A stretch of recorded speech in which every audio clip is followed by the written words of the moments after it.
السلام علیکم ورحمۃ اللہ وبرکاتہ۔ کیا حال ہے سب کا؟ الحمدللہ۔ نحمده ونصلی علی رسولہ الکریم، اما بعد فاعوذ باللہ من الشیطان الرجیم، بسم اللہ الرحمن الرحیم۔ رب اشرح لی صدری ویسر لی امری واحلل عقدۃ من لسانی یفقہوا قولی۔ آج کون سا دن ہے؟ عرفہ کا دن ہے اور جمعہ کا دن ہے جی، اور آپ روزے سے بھی ہیں الحمدللہ۔ عرفہ کے دن دعائیں قبول ہوتی، جمعہ کے دن کی کچھ گھڑیاں ایسی ہیں کہ جن میں دعائیں قبول ہوتی، اور روزہ دار کی دعا روزے کے دن قبول ہوتی۔ تو آج کا دن بہت خاص دن ہے، بہت اسپیشل دن ہے، اور اس کے ایک ایک لمحے کو بہت اچھی طرح اور بہت یکسوئی کے ساتھ، خشوع کے ساتھ اور عمدہ طریقے سے گزارنا چاہیے کہ ہمارا دھیان مکمل طور پر اللہ سبحانہ وتعالی کی طرف ہو۔ تو سب سے پہلے تلبیہ۔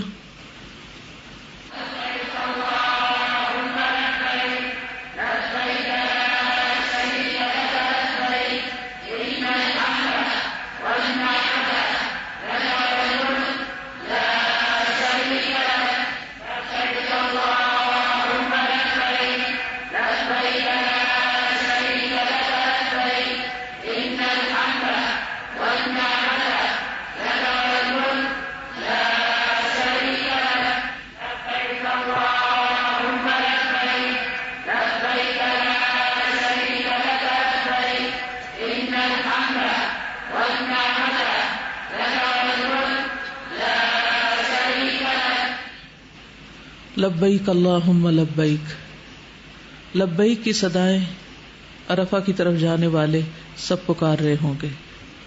اللہ نے انہیں بلایا اور وہ اللہ کے حکم پر حاضر ہو گئے، اور اپنی زبان سے بھی اس حاضری کا اقرار کر رہے ہیں۔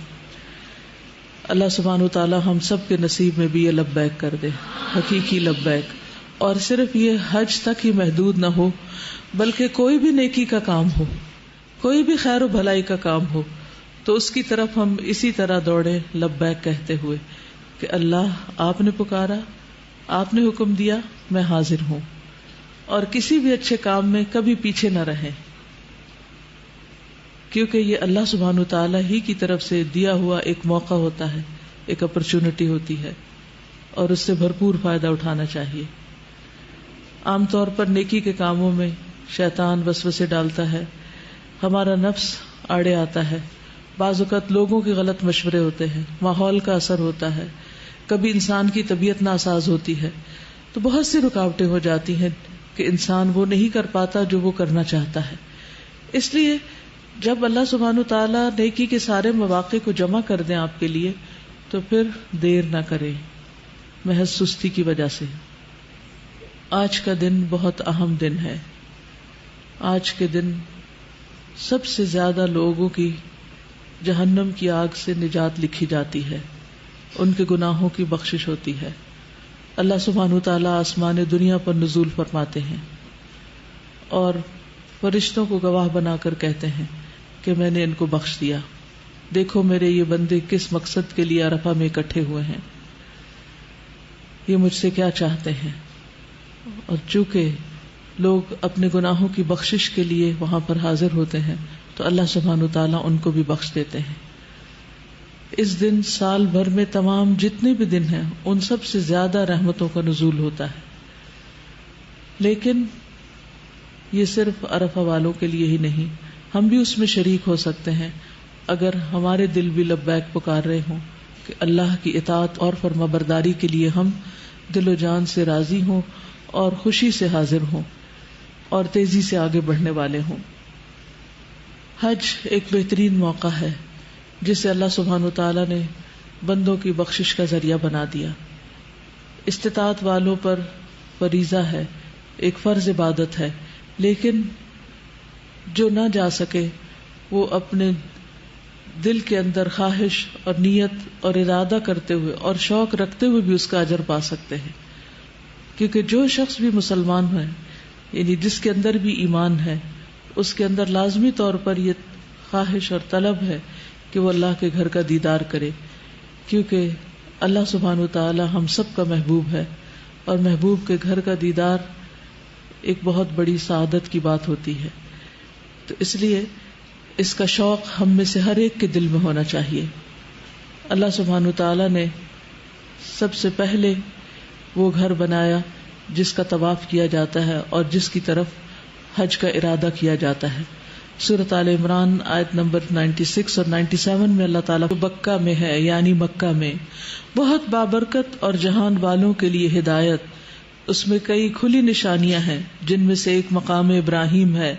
جو شخص اس گھر میں داخل ہوا وہ امن میں آ گیا، اور لوگوں پر اللہ کا یہ حق ہے کہ جو شخص اس گھر تک پہنچنے کی استطاعت رکھتا ہو وہ اس کا حج کرے، اور جو شخص اس حکم کا انکار کرے وہ خوب سمجھ لے کہ اللہ تعالیٰ تمام دنیا والوں سے بے نیاز ہے. تو گویا لوگ دو طرح کے ہیں، ایک وہ جو اللہ کے گھر جانے کا شوق رکھتے ہیں، اور دوسرے وہ جو اس کی طرف سے بے نیاز ہیں. تو جو اللہ کے گھر جانے کا شوق نہیں رکھتے اور جانے کا ارادہ نہیں کرتے اور اس کے لیے کوئی کوشش نہیں کرتے، محنت نہیں کرتے، تو اللہ سبحانہ وتعالی ایسے لوگوں سے بیزار ہے، بے نیاز ہے. اللہ کو اس کی کوئی ضرورت نہیں کہ وہ لوگ اس کے گھر میں آئے جنہیں آنے کا کوئی شوق نہیں. اللہ سبحانہ وتعالی نے ہم سب کے لیے ایک مرکزی مقام یہ رکھا کہ جس کی طرف رخ کر کے ہم سب عبادت کرتے ہیں، اور یہ ہمارے لیے ایک مسجد کی حیثیت بھی رکھتا ہے. ابو ذر رضی اللہ عنہ کہتے ہیں، میں نے عرض کیا، اے اللہ کے رسول صلی اللہ علیہ وسلم، زمین میں سب سے پہلی کون سی مسجد بنائی گئی؟ آپ نے فرمایا مسجد حرام. میں نے عرض کیا پھر اس کے بعد کون سی؟ آپ نے فرمایا مسجد اقصی. تو بیت اللہ شریف جس کی طرف حج کیا جاتا ہے، اس کو یہ سعادت بھی حاصل ہے کہ یہ اس زمین پر سب سے پہلا گھر ہے. گویا زمین پر اللہ سبحانہ وتعالی نے سب سے پہلے اپنا گھر بنوایا. اور ہمیں اس گھر کی طرف کیا نسبت کی گئی کہ ہمیں اس گھر کے ساتھ کیا معاملہ کرنا چاہیے؟ اس گھر کا شوق تو رکھنا چاہیے، لیکن اس کی عبادت نہیں کرنی چاہیے. عبادت اس گھر کے رب کی کرنی چاہیے، جیسا کہ سورۃ قریش میں وہ گھر امن والا ہے، وہاں پر کسی قسم کا خوف نہیں، وہاں پر انسان کی عبادت کا لطف کئی گنا زیادہ بڑھ جاتا ہے.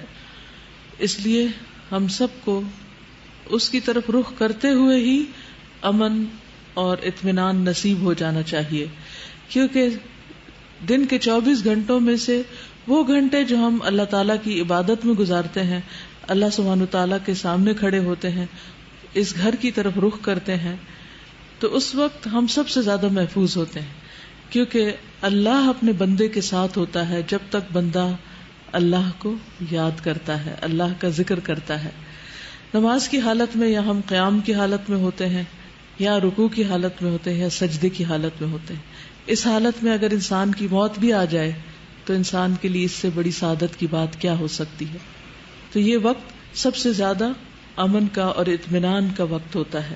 اس لیے اس وقت کی بھی، یعنی نماز کے وقت کی بھی قدر کرنی چاہیے، اور خوشی کے ساتھ اور پورے اطمینان اور سکون اور خشوع کے ساتھ اللہ تعالی کی طرف رغبت کرنی چاہیے.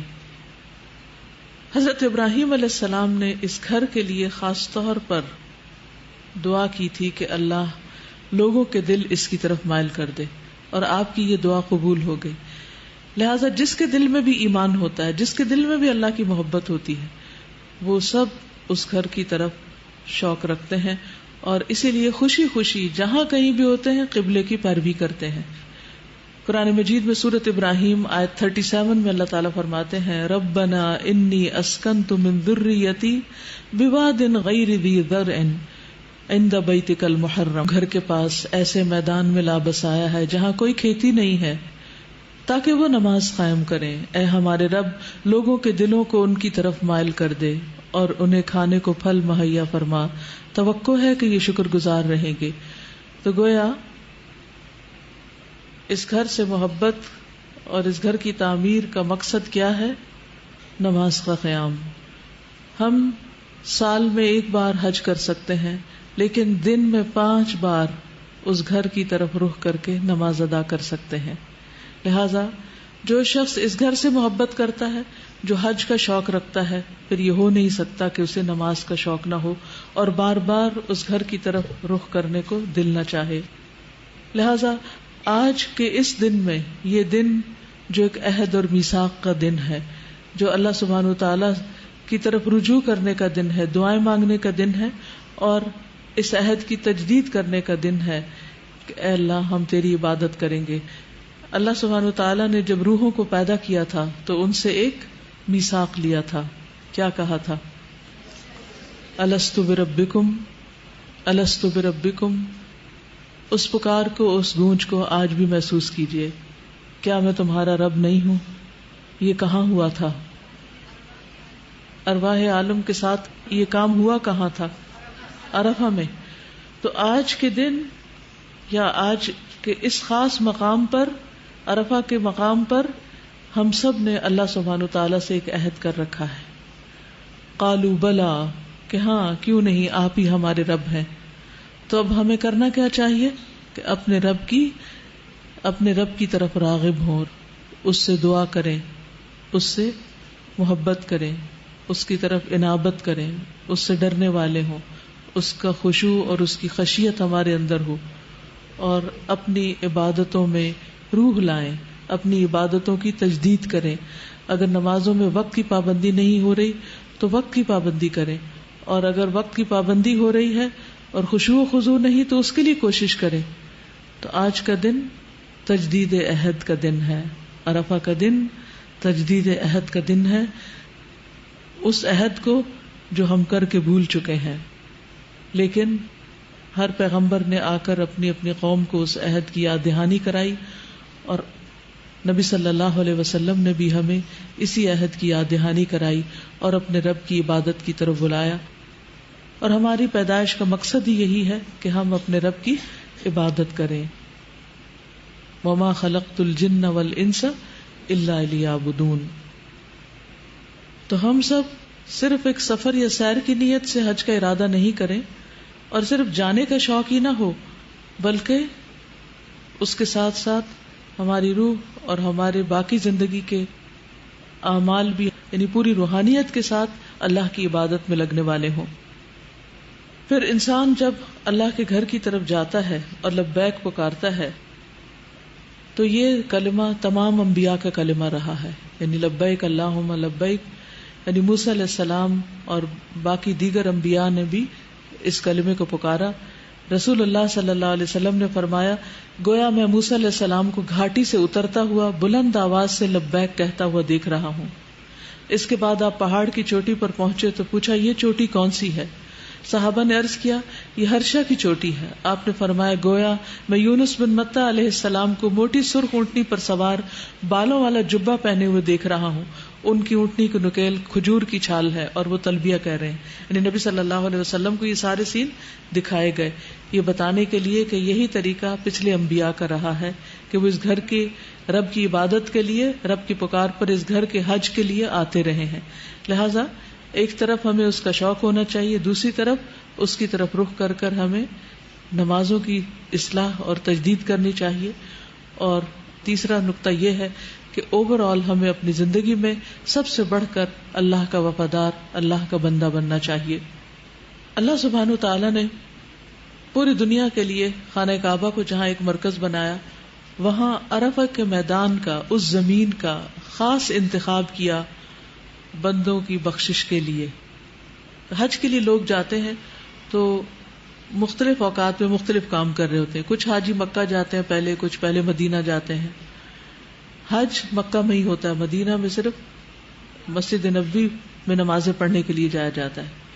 مکہ میں رہ کر مختلف کام کر رہے ہوتے ہیں، کوئی طواف کر رہا ہوتا ہے، کوئی نماز پڑھ رہا ہوتا ہے، کوئی بیٹھ کے ذکر کر رہا ہے، کوئی تلاوت کر رہا ہے، کوئی اور کاموں میں مشغول ہے. پھر اسی طرح باقی دنوں میں بھی، جیسے مینا میں سب لوگ اکٹھے ہوتے ہیں 8 تاریخ کو، تو 9 تاریخ کی وہ عبادت جو ایک پیک پہ پہنچ جاتی ہے، جس میں ساری مخلوق جو حج کے لیے جاتی ہے وہ ایک جگہ پر سمٹ آتی ہے. تو عرفہ کا میدان بہت ہی معزز اور محترم مقام ہے، اور وہاں پہنچنا ایک بہت بڑی سعادت کی بات ہے. جس طرح اللہ سبحانہ وتعالی نے مختلف چیزوں کو مختلف چیزوں پر فوقیت عطا کی ہے، تو زمین کے اس ٹکڑے کو بھی اللہ تعالیٰ نے بہت فضیلت عطا کی ہے کہ جہاں بلا کر لوگوں کو بخش دیا جاتا ہے.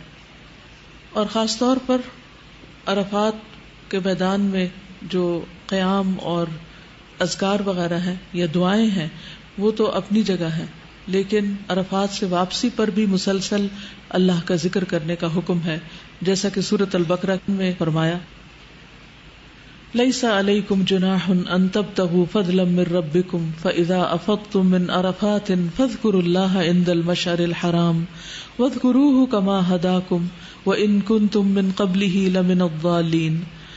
اگر تم حج کے دوران اپنے رب کا فضل تلاش بھی کر لو تو کوئی مذائقہ نہیں، پھر جب تم عرفات سے واپس آؤ تو مشعر الحرام مزدلفہ پہنچ کر اس طرح اللہ کو یاد کرو جیسے اس نے تمہیں ہدایت کی، ورنہ اس سے پہلے تم راہ بھولے ہوئے تھے. تو اس سے کیا پتہ چلتا ہے کہ اس دن کی خاص عبادت کیا ہے، اور اس دن کے اختتام پر بھی خاص عبادت کیا ہے؟ اللہ کا ذکر کی کثرت.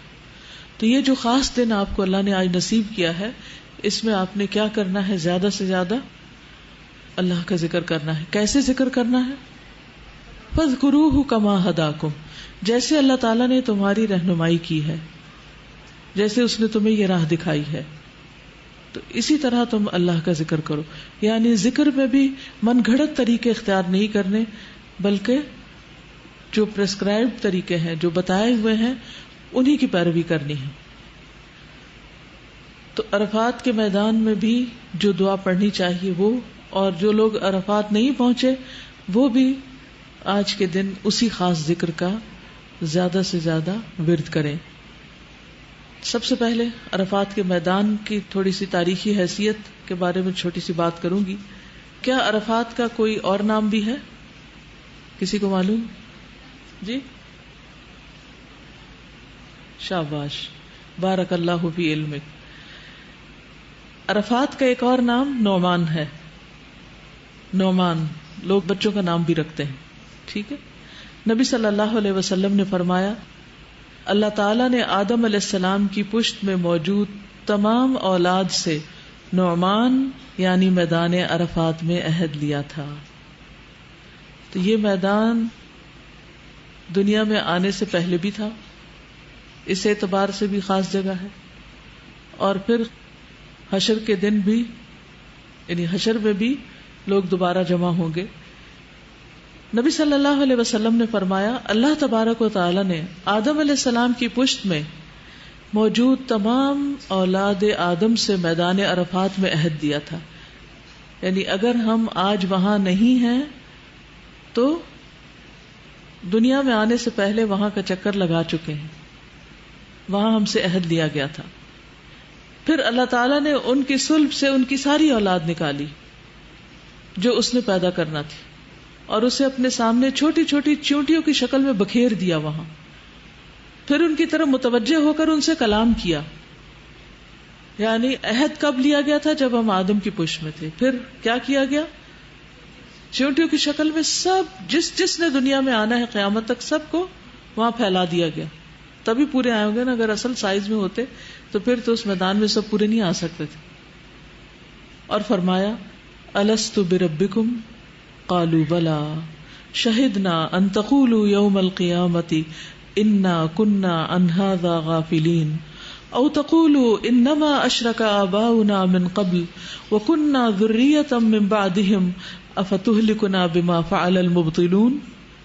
اللہ تعالیٰ نے فرمایا کیا میں تمہارا رب نہیں ہوں؟ انہوں نے کہا کیوں نہیں؟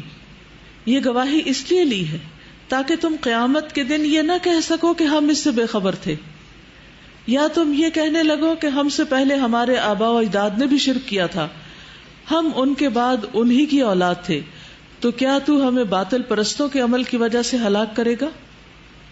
یعنی ہمارے ماں باپ مشرک تھے اس لیے ہم نے شرک کیا. تو اللہ تعالیٰ نے اس غلط فہمی کا ازالہ کر دیا کہ اصل میں انسانیت کی تخلیق کی بنیاد شرک پر نہیں رکھی گئی، توحید پر رکھی گئی ہے. آدم علیہ السلام نے شرک نہیں کیا. آدم علیہ السلام اور ان کی اولاد توحید پر قائم رہی، شرک کا آغاز تو نوح علیہ السلام کے وقت میں ہوا تھا. تو جو لوگ مشرکین ہیں اور وہ یہ کہتے ہیں کہ ہمارے والدین چونکہ مشرک ہیں اس لیے ہم آباء و اجداد کے دین پر ہیں تو یہی اصل دین ہے، تو یہ ان کی غلط فہمی ہے. اللہ تعالیٰ نے قرآن مجید میں اس عہد کا ذکر کرتے ہوئے اس بات کو کھول کر بیان کر دیا کہ قیامت کے دن کوئی بھی بہانہ نہیں کر سکے گا کہ ہمیں پتہ نہیں تھا کہ کس کی عبادت کرنی چاہیے. بعض اوقات لوگ سوال کرتے ہیں نا کہ اچھا وہ لوگ جو کسی مشرک گھر میں پیدا ہوئے، جو کسی کافر کے ہاں پیدا ہوئے، ان کو اسلام کا پتہ ہی نہیں چلا، تو پھر ان کے ساتھ کیا معاملہ کیا جائے گا؟ تو یہ آیت اس کا جواب دیتی ہے کہ اللہ سبحانہ وتعالیٰ نے ہر بندے کی فطرت میں توحید رکھ دی ہے. اندر کی توحید طلب کرتی ہے کہ ایک اللہ ہی کی عبادت کی جائے، یعنی توحید ہی کو دین مانا جائے. لیکن انسان کس بنا پر یہ نہیں کر پاتا اور شرک میں مبتلا ہو جاتا ہے؟ اس کے اسباب کیا ہیں؟ نمبر 1 ماں باپ، کہ اگر وہ شرک کر رہے ہیں تو اولاد ماں باپ کے احترام میں شرک کرنا شروع کر دیتی. قرآن مجید میں آتا ہے کہ اگر ان سے دلیل مانگی جائے تو وہ کیا کہتے ہیں؟ انما وجدنا علیہ آباءنا، کہ ہم نے اپنے باپ دادا کو اسی دین پر پایا ہے تو ہم بھی اسی کی پیروی کر رہے ہیں. دوسرا یہ کہ انسان اپنے ماحول میں آس پاس میں جو کچھ دیکھتا ہے پھر اس سے متاثر ہو جاتا ہے. لیکن اللہ سبحانہ وتعالیٰ نے نبی صلی اللہ علیہ وسلم کو بھیج کر، اور اس سے پہلے ابراہیم علیہ السلام کے ذریعے شرک کا کلا کما کیا تھا. اور نبی صلی اللہ علیہ وسلم کا سب سے بڑا کارنامہ یہ ہے کہ آپ نے اس بیت اللہ اور مکہ کو، جہاں اللہ کا گھر ہے، اور اس مرکز توحید کو واپس اس کی اصل حالت میں لوٹا دیا تھا. اور قیامت تک وہاں اللہ کے فضل سے اہل توحید ہی کا غلبہ رہے گا. اور آپ دیکھیے کہ آج کے میڈیا کے دور میں تو کچھ مشکل ہی نہیں یہ جاننے کی کہ مختلف لوگ کس کی عبادت کرتے ہیں. اور خانہ کعبہ کے 24 گھنٹے کا جو لائیو چینل ہے جس میں حرم کو ہر وقت دکھایا جاتا ہے اور اس میں قرآن مجید آ رہا ہوتا ہے اور اس کے اوپر ترجمہ بھی ساتھ ساتھ دیا جا رہا ہوتا ہے، دنیا میں کہیں بھی کوئی شخص اس کو دیکھ سکتا ہے. تو یہ ایک بہت بڑا میسج ہے، پیغام ہے پوری دنیا والوں کے لیے توحید کا. اور اس کے ساتھ ساتھ آپ کی امت، انبیاء کا سلسلہ ختم ہونے کے بعد اب یہ وعدہ، یہ میثاق کون یاد کرائے گا؟ امت محمد صلی اللہ علیہ وسلم. تو آپ کا فرض ہے، آپ کا کام ہے کہ زیادہ سے زیادہ لوگوں تک اللہ کا پیغام پہنچائیں اور لوگوں کو توحید پر لائیں. میدان عرفات ابراہیم علیہ السلام کی وراثت بھی ہے. یزید بن شعبان کہتے ہیں کہ ابن مربع انصاری ہمارے پاس آئے اور ہم عرفات میں ایسی جگہ اترے تھے جس کو امر امام سے دور خیال کرتے تھے. تو انہوں نے کہا کہ میں تمہاری طرف رسول اللہ صلی اللہ علیہ وسلم کا بھیجا ہوا قاصد ہوں. آپ صلی اللہ علیہ وسلم فرماتے ہیں کہ تم اپنی نشانیوں کی جگہ کھڑے رہو کیونکہ تم اپنے والد ابراہیم علیہ السلام کی وراثت میں سے ایک وراثت پر ہو. تو گویا عرفات کے میدان کو آپ نے کس کی وراثت قرار دیا؟ ابراہیم علیہ السلام کی. یاد رکھیے کہ جو عرفات کے میدان میں نہیں پہنچتا اس کا حج ہی نہیں ہوتا. رسول اللہ صلی اللہ علیہ وسلم نے ایک شخص کو حکم دیا اور اس نے پکار کر کہا کہ حج تو عرفات کا دن ہے. جو شخص مزدلفہ کی رات میں فجر کی نماز سے پہلے پہلے یہاں آ گیا اس کا حج پورا ہو گیا. پھر آپ دیکھیے کہ اس خاص دن میں جو لوگ عرفات میں جاتے ہیں، حج کرتے ہیں، ان کے لیے نمازوں کے اوقات بھی بدل دیے جاتے ہیں. حدیث میں آتا ہے کہ رسول اللہ صلی اللہ علیہ وسلم عرفات اور مزدلفہ کے علاوہ ہمیشہ نماز اس کے وقت پر ادا کرتے تھے. نماز اس کے وقت پر ادا کرتے تھے. عرفات میں ظہر اور عصر کو ملایا جاتا ہے. سورج کا زوال ہوتے ہی دونوں نمازیں اکٹھی پڑھی جاتی ہیں، خواہ امام کے پیچھے پڑھی جائیں یا خود الگ سے پڑھی جائیں. اور اسی طرح مزدلفہ میں کیا کیا جاتا ہے، چاہے آپ رات 10 بجے وہاں پہنچے، مغرب اور عشاء کو ملا کر پڑھا جاتا ہے. اور اس کی خلاف ورزی کرنا جو ہے وہ سنت کی خلاف ورزی میں شمار ہوتا ہے، جو کہ گناہ ہوگا. لیکن جو شخص یہ چاہتا ہے کہ وہ اللہ سبحانہ وتعالیٰ کی اطاعت کرے تو اسے اس معاملے میں نبی صلی اللہ علیہ وسلم کی پیروی کرنی چاہیے. اس میدان میں آخرت کو یاد کرنا چاہیے. ابن عباس فرماتے ہیں کہ رسول اللہ صلی اللہ علیہ وسلم نے عرفات میں خطبہ دیا. پس جب آپ صلی اللہ علیہ وسلم نے کہا لبیک اللہم لبیک، تو فرمایا انما الخیر خیر الاخرہ، کہ بے شک خیر تو صرف آخرت کی خیر ہے. گویا عرفات کا میدان ہمیں حشر کی یاد دلاتا ہے کیونکہ بیک وقت کسی میدان میں اتنے لاکھوں لوگ اللہ کا ذکر کرتے ہوئے اکٹھے ہوں اور پھر زوال کے بعد وقوف کر رہے ہوں، یہ منظر اس جگہ کے علاوہ دنیا میں کہیں بھی دیکھنے کو نہیں ملتا. تو یہ جگہ، یہ وقت، یہ لوگ اور جو کچھ وہ کر رہے ہوتے ہیں، یہ سب کچھ بہت خاص ہوتا ہے. اور اس وقت یاد کرنے کی چیز اور جو سبق لے کر لوٹنا چاہیے، اور ہم دیکھنے والوں کو یا امیجن کرنے والوں کو جو بات سوچنی چاہیے یا جو خیال ہمارے ذہن پر غالب رہنا چاہیے، وہ آخرت کا خیال ہے کہ اسی طرح ایک دن ہم قیامت کے دن بھی سب لوگ یہاں اکٹھے ہوں گے. دنیا میں آنے سے پہلے بھی یہاں اکٹھے ہوئے، حج کے موقع پر بھی اکٹھے ہوئے، اور پھر مرنے کے بعد جب قیامت قائم ہوگی تو پھر یہاں اکٹھے ہوں گے. آپ دیکھیے کہ ہم روز سنتے ہیں آج فلاں فوت ہو گیا، آج فلاں فوت ہو گیا، اکثر یہ خبریں سننے کو ملتی، اور پچھلے چند دنوں میں تو کچھ زیادہ ہی ملی. بہت کچھ قریبی جاننے والے دنیا سے رخصت ہو گئے. تو جو ہی مجھے کسی کی بھی وفات کی اطلاع ملی، سب سے پہلے اس کی بخشش کی دعا تو کی ہی، لیکن سب سے پہلے جو خیال مجھے آیا وہ یہ کہ اب وہ واپس نہیں پلٹ سکتے، واپسی کا کوئی راستہ نہیں.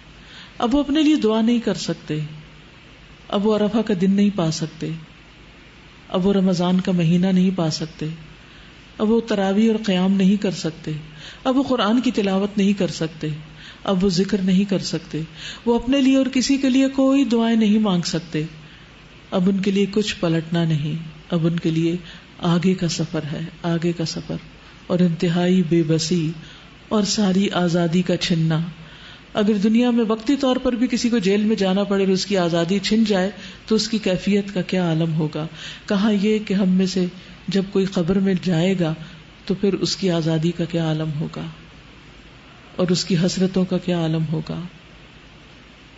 آج ہمارے پاس وقت ہے، آج ہم جمعے کو بھی انجوائے کر رہے ہیں، روزے کو بھی انجوائے کر رہے ہیں، عرفہ کے دن کو بھی انجوائے کر رہے ہیں، اور آج کے دن ہم جو چاہیں مانگ لیں. لیکن پھر بھی ہم کتنی سستی کرتے ہیں اور ہمارے منہ سے دعا نہیں نکلتی اپنے لیے، اپنی آخرت کے لیے، اپنی موت کے لیے، اپنی جنت کے لیے، اپنے آسان حساب کتاب کے لیے، اپنی زندگی بھر کی کوتاہیوں کی معافی کے لیے. آج کے دن میں اللہ سبحانہ وتعالیٰ عرفات والوں پر متوجہ ہے، وہ اپنی مخلوق کے ایک حصے پر متوجہ ہے. آپ بھی اس کی توجہ حاصل کیجئے، آپ بھی اس کی رحمت کو پکاریے، اور آپ بھی اپنے لیے خوب خوب دعائیں کیجئے کہ اللہ تعالیٰ تو ہمیں بھی بخش دے اور ہماری آخرت کی منزلوں کو آسان کر دے. ابن عمر رضی اللہ عنہ سے مروی ہے، ایک مرتبہ میدان عرفات میں وہ وقوف کیے ہوئے تھے. انہوں نے سورج کو دیکھا جو غروب کے لیے ڈھال کی طرح لٹک آیا تھا، یعنی بالکل نیچے آ گیا تھا، بالکل ڈھال کی شکل میں دکھائی دے رہا تھا. اسے دیکھ کر رونے لگے اور خوب روئے، ڈوبتے سورج کو دیکھ کر بہت روئے. ان کے پاس ایک آدمی نے پوچھا جو ان کے پاس ہی موجود تھا، اے ابو عبد الرحمن، آپ کے ساتھ مجھے کئی مرتبہ وقوف کا موقع ملا ہے، اس میدان میں ہم اکٹھے حاضر ہوئے ہیں، کھڑے ہوئے ہیں، لیکن کبھی آپ نے ایسا نہیں کیا. انہوں نے فرمایا کہ مجھے رسول اللہ صلی اللہ علیہ وسلم کی یاد آ گئی، اور وہ بھی میری اسی جگہ پر وقوف کیے ہوئے تھے جہاں میں کھڑا ہوں، آپ یہیں کھڑے تھے. یاد رکھیے عبداللہ بن عمر رضی اللہ تعالیٰ عنہ کو یہ سعادت حاصل ہے کہ وہ ہر کام میں بہت کلوزلی نبی صلی اللہ علیہ وسلم کو واچ کرتے تھے اور ان کی اتباع کرتے تھے. اس جگہ کھڑے ہونے کو بھی سعادت سمجھتے تھے جہاں نبی صلی اللہ علیہ وسلم کھڑے ہوئے. تو انہوں نے حدیث روایت کی کہ نبی صلی اللہ علیہ وسلم نے فرمایا، لوگو تمہاری دنیا کی جتنی زندگی گزر چکی ہے اس کے بقیہ حصے کی نسبت صرف اتنی ہی ہے.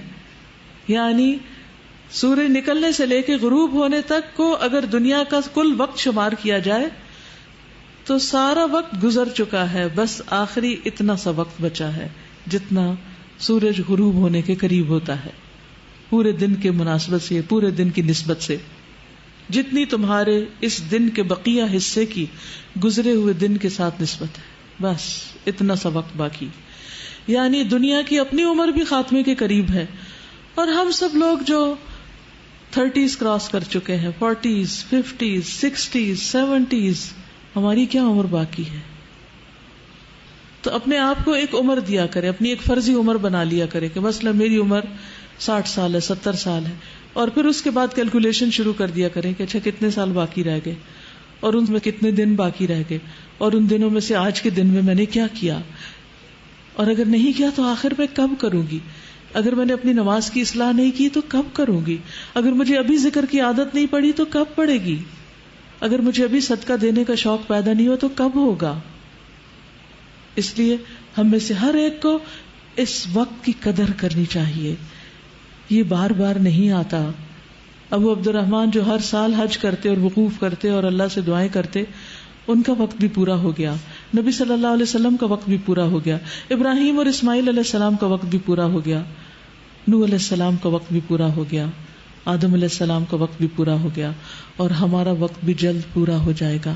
اس لیے جو وقت ہاتھ میں ہے اس کو زیادہ اہم کاموں میں استعمال کریں اور زیادہ سے زیادہ اللہ کو یاد کریں. عرفہ کے دن کی فضیلت. قرآن مجید میں اس دن کی عظمت کا ذکر کیا گیا ہے. وَالسَّمَاءِ ذَاتِ الْبُرُوجِ وَالْيَوْمِ الْمَوْعُودِ وَشَاهِدٍ وَمَشْهُودٍ. قسم ہے برجوں والے آسمان کی اور اس دن کی جس کا وعدہ دیا گیا ہے، اور حاضر ہونے والے کی اور جس کے پاس حاضر ہوا جائے. یعنی وَشَاهِدٍ وَمَشْهُودٍ. اور مشہود سے مراد عرفہ کا دن ہے جس میں سب لوگ ایک جگہ پر حاضر ہوتے ہیں. کی بڑے بڑے برجوں کی قسم کھائی ہے جو اللہ کی قدرت کی نشانیوں میں سے بڑی نشانیاں ہیں. اور پھر دوسرے قیامت کے دن کی، وہ دن جس کا وعدہ دیا گیا ہے، والیوم الموعود. اور تیسرے وشاہد ومشہود، حاجیوں کی اور جو عرفہ کے میدان میں حاضر ہوں. یہ بھی اللہ کی نشانیوں میں سے ایک بہت بڑی نشانی ہے. تو آپ دیکھیے کہ یہاں پھر قیامت کا ذکر ہے عرفہ کے دن کے ساتھ. اور آج تو اتفاق سے جمعے کا دن بھی ہے، قیامت جمعے کے دن کو آئے گی. تو آج کے دن جو سبق ہم نے سیکھنے وہ خاص طور پر آخرت کے گھر کی یاد دہانی، کہ اس کو یاد کرتے رہنا ہے، اپنی موت کو یاد کرنا ہے تاکہ ہمارے اعمال تیز ہوں، زیادہ ہوں، بہتر ہوں. اور دوسری طرف اپنی عبادات کی اصلاح، خصوصاً نماز کی اصلاح. اور تیسری طرف ذکر کی عادت، اٹھتے بیٹھتے چلتے پھرتے. اور اس دن کی مناسبت سے خصوصی عبادت جو ہے وہ روزے کی عبادت ہے. آپ صلی اللہ علیہ وسلم سے عرفہ کے دن کے روزے کے بارے میں پوچھا گیا تو آپ نے فرمایا گزرے ہوئے سال اور آنے والے سال کے گناہوں کا کفارہ ہے. یعنی اس روزے کی بہت بڑی فضیلت ہے.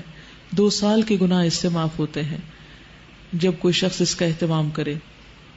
اور پھر ہاتھ اٹھا کر بکثرت دعائیں کرنے کا دن ہے. ایک ہے ہم دل میں دعا کرتے رہتے ہیں، لیٹ کے دعا کر لی، بیٹھ کے کر لی، سوچا تو کچھ کر لی. لیکن ایک یہ ہے کہ ہاتھ اٹھا کے دعا کرنا. اسامہ بن زید کہتے ہیں کہ میں میدان عرفات میں رسول اللہ صلی اللہ علیہ وسلم کا ردیف تھا. آپ نے دعا کے لیے ہاتھ اٹھائے تو آپ کی اونٹنی ایک طرف کو جھکنے لگی اور اس کی لگام گر گئی. چنانچہ آپ نے ایک ہاتھ سے رسی کو پکڑ لیا اور اپنے دوسرے ہاتھ کو اٹھائے رکھا. یعنی آپ نے عرفہ کے دن جتنی دعائیں بھی کی وہ ہاتھ اٹھا کے کی، حتیٰ کہ جب آپ کی اونٹنی کی لگام گر گئی تو آپ نے اس کو بھی ایک ہاتھ سے پکڑا، دونوں ہاتھ نہیں لگائے اور ایک ہاتھ اٹھائے رکھا. اور پھر یہ ہے کہ دن کی روشنی سے اندھیرا آنے تک اللہ کا ذکر کرنے کا دن ہے، یعنی مسلسل ذکر کرنے کا. اگر آپ لوگوں کو آج موقع ملے تو عصر سے مغرب تک خصوصی طور پر بیٹھ کے اللہ کا ذکر کریں اور دعائیں کریں. یہ نہ فرض ہے نہ سنت ہے، لیکن جمعے کا دن بھی ہے اور جمعے کی آخری گھڑیوں میں دعا قبول ہوتی ہے. تو اگر اللہ تعالیٰ موقع دے، توفیق دے، وقت ملے تو باقی کاموں پر اس کام کو اہمیت دیں. نبی صلی اللہ علیہ وسلم قصواء پر سوار ہو گئے، حتیٰ کہ مقام وقوف پر تشریف لائے. اپنی اونٹنی قصواء کا پیٹ پتھروں کی طرف کر دیا، یعنی وہیں رکے رہے، یعنی پہاڑوں کی طرف منہ کر لیا. اور جبل المشات کو جو کہ ریت کا بڑا ٹیلا تھا اپنے سامنے کیا، قبلہ رخ ہوئے اور پھر وہیں رکے رہے حتیٰ کہ سورج غروب ہو گیا. اتنی دیر تک دعائیں کی، اور ٹکیا کے غائب ہو جانے کے بعد کچھ زردی بھی ختم ہو گئی تو پھر آپ اس جگہ سے ہلے. یعنی اتنی طویل دعائیں کی تھی آپ نے. اگر ہم بغیر کتابیں کھولے دعائیں کرنے لگے تو کیا اتنی دعائیں ہیں ہمارے پاس؟ ہماری تو دعاؤں کا کوٹا تھوڑی دیر میں ہی ختم ہو جاتا ہے. ہم پھر سوچتے ہیں اچھا آپ اور کیا مانگے. اور کیا کہیں. تو اس لیے جو کچھ بھی آپ کی طلب ہے، تمنا ہے، زندگی میں جو مسائل ہیں، جو چیزیں آپ چاہتے ہیں، ان سب کو بھی آپ نوٹ ڈاؤن کر سکتے ہیں. اور اس کے ساتھ ساتھ جو قرآنی اور مسنون دعائیں ہیں، یا ایاک نستعین کے آخر میں ہے، یا میری دعا میں دعائیں ہیں، یا دعا کیجیے میں دعائیں ہیں، ان سب جگہوں سے، اور اس کے علاوہ بھی اگر آپ کو معلوم ہے تو جو مسنون اذکار ہیں وہ آپ کر سکتے ہیں. نبی صلی اللہ علیہ وسلم نے فرمایا، اللہ عز و جل عرفہ کی شام اہل عرفہ کے ذریعے اپنے فرشتوں کے سامنے فخر فرماتا ہے اور کہتا ہے کہ میرے ان بندوں کو دیکھو جو میرے پاس پراگندہ حال اور غبار آلود ہوئے ہیں. وہ بندے تو وہاں چلے گئے اس بڑے میدان میں، لیکن کچھ بندے جو نہیں جا سکے اپنی مجبوریوں کی وجہ سے، کئی رکاوٹوں کی وجہ سے، کئی پابندیوں کی وجہ سے، تو وہ بھی اللہ سبحانہ و تعالیٰ کی طرف متوجہ ہو کر اللہ کی رحمت کو متوجہ کر سکتے ہیں. فاذکرونی اذکرکم. رسول اللہ صلی اللہ علیہ وسلم نے فرمایا، عرفہ کے دن کے سوا کوئی اور دن ایسا نہیں جس میں اللہ کثرت سے بندوں کو آگ سے آزاد نہ کرے. یعنی جس میں اللہ تعالیٰ کثرت سے بندوں کو آگ سے آزاد کرتا ہو، وہ سب سے بڑا دن کون سا ہے؟ عرفہ کا دن. اور یہ کہ وہ قریب ہوتا ہے، پھر فرشتوں کے سامنے ان حاجیوں کی وجہ سے فخر کرتا ہے اور فرشتوں سے پوچھتا ہے کہ یہ لوگ کیا چاہتے ہیں. یعنی اس دن میں خاص طور پر اللہ سبحانہ وتعالی بہت قریب ہوتے ہیں. ویسے بھی اللہ تعالیٰ قریب ہوتے ہیں، لیکن وَإِنَّهُ لَيَدْنُو، یعنی یہ احساس دلانے کے لیے کہ میں تم سے بہت قریب ہوں، تم مجھ سے مانگو. ویسے اللہ تعالیٰ نے قرآن مجید میں فرما دیا جب بھی بندہ پکارے اللہ تعالیٰ قریب ہے، پکار سنتا ہے. لیکن اس دن کی خاص بات ہے کہ وہ اور زیادہ قریب ہے. پھر اس دن میں اللہ تعالیٰ کی طرف سے مغفرت کے ساتھ ساتھ کمیوں کو پورا کرنے کی ضمانت کا دن ہے. یہ انس بن مالک بیان کرتے ہیں کہ نبی صلی اللہ علیہ وسلم نے عرفات میں وقوف کیا اور سورج لوٹنے کے قریب تھا، یعنی غروب ہونے کے. پس آپ نے فرمایا، اے بلال میرے لیے لوگوں کو خاموش کراؤ. چنانچہ بلال رضی اللہ عنہ نے کھڑے ہو کر کہا، رسول اللہ صلی اللہ علیہ وسلم کے لیے خاموش ہو جاؤ. بس لوگ خاموش ہو گئے. آپ نے فرمایا، اے لوگوں کے گروہ، ابھی جبرائیل علیہ السلام میرے پاس آئے اور میرے رب کی طرف سے انہوں نے مجھے سلام کہا اور کہا کہ اللہ عز و جل نے عرفات والوں اور مشعر والوں کی مغفرت کر دی، یعنی مزدلفہ والوں کی بخشش کر دی ہے اور ان کی کمیوں کو پورا کرنے کی ذمہ داری لے لی ہے. بس عمر بن خطاب نے کھڑے ہو کر عرض کیا، اے اللہ کے رسول، کیا یہ ہمارے لیے خاص ہے؟ آپ نے فرمایا، یہ تمہارے لیے بھی ہے اور جو تمہارے بعد آئیں قیامت تک ان کے لیے بھی خاص ہے. اور اگر اس وقت کو یہ پوچھ لیتا کہ جو لوگ تڑپنے کے باوجود نہیں پہنچ سکتے، کیا ان کا بھی اس میں کوئی حصہ ہے، تو مجھے پوری امید اور یقین ہے کہ نبی صلی اللہ علیہ وسلم ان کے لیے نہ فرماتے. تو اللہ سے اچھا گمان رکھیے اور دور ہوتے ہوئے اس میدان سے دل سے قریب رکھیے اور دعائیں کرتے رہیے. یہ دن اللہ کی رضا اور جنت پانے کا دن ہے. صحیح ترغیب و ترہیب میں آتا ہے، اور تمہارا عرفات میں وقوف کرنا تو اللہ عز و جل فرشتوں سے فرماتا ہے، اے میرے فرشتوں، میرے یہ بندے کس لیے آئے ہیں؟ وہ کہتے ہیں تیری رضامندی اور جنت طلب کرنے آئے ہیں. پھر اللہ تعالیٰ فرماتا ہے، میں اپنے نفس اور مخلوقات کو گواہ بنا کر کہتا ہوں کہ میں نے ان کو بخش دیا، اگرچہ ان کے گناہ زمانے کے دنوں کی گنتی کے برابر ہوں. یعنی جب سے دنیا بنی ہے آج تک جتنے بھی دن گزر چکے ہیں، اتنے گناہ بھی ہو تعداد میں، نمبر میں، تو بھی یا باریک ریت کے ذروں کے برابر ہی کیوں نہ ہو، تو ان کے گناہ معاف کر دوں گا. یعنی جو لوگ حج کے لیے گئے ہوئے ہیں. نبی صلی اللہ علیہ وسلم نے فرمایا، تمہارا دوپہر کے بعد عرفات میں کھڑے ہونا تو اللہ تعالیٰ آسمان دنیا پر نازل ہوتا ہے اور فرشتوں سے تم پر فخر کرتا ہے. فرماتا ہے، میرے بندے میرے پاس کھلے اور گہرے راستے سے پراگندہ حالت میں آئے جو میری جنت کے امیدوار ہیں. بس اگر تمہارے گناہ ریت کے ذروں یا بارش کے قطروں یا سمندر کی جھاگ برابر بھی ہوں تو میں انہیں بخش دوں گا. میرے بندو لوٹ جاؤ، تم بخشے بخشائے ہو، اور ان کی بھی مغفرت ہے جن کی تم نے سفارش کی، یعنی جن کے لیے تم دعائیں کرو گے ان کو بھی بخش دوں گا. تو گویا حاجیوں کی دعائیں قبول ہوتی ہیں، وہ جن کے لیے بخشش کی دعائیں کریں ان کی بھی بخشش ہو جاتی ہے. تو سچے دل سے دعا بھی مانگے اور نیت کریں کہ اللہ تعالیٰ آئندہ سال ہم سب کو حج پہ لے جائے. پوری دنیا کی دولت انسان قربان کر دے تو یہ جگہ نہیں پا سکتا. یہ جگہ آسانی سے نہیں ملتی. دنیا میں آپ دیکھیے چھوٹی چھوٹی جگہ لینے کے لیے ہم کتنی ایفرٹ کرتے ہیں. ہمیں آگے جگہ مل جائے, ہمیں کرسی اپنی پسند کی مل جائے. خاص طور پر جو لوگ میچز وغیرہ دیکھتے ہیں یا کہیں ڈرامے دیکھ رہے ہوتے ہیں یا اپنی پسند کی کوئی چیزیں, تو اس وقت وہ کتنا زیادہ کانشیس ہوتے ہیں اپنی سیٹنگ کے بارے میں. بعض لوگ ہزاروں روپے خرچ کر کے اچھی جگہ اپنی سیٹ بک کراتے ہیں. تو سوچئے عرفات کے میدان کی سیٹ بکنگ کے لیے اگر کچھ خرچ کرنا پڑے تاکہ سارے گناہ معاف ہو جائیں, تو اس سے بڑا کامیاب سودا اور کیا ہو سکتا ہے. تکبیرات.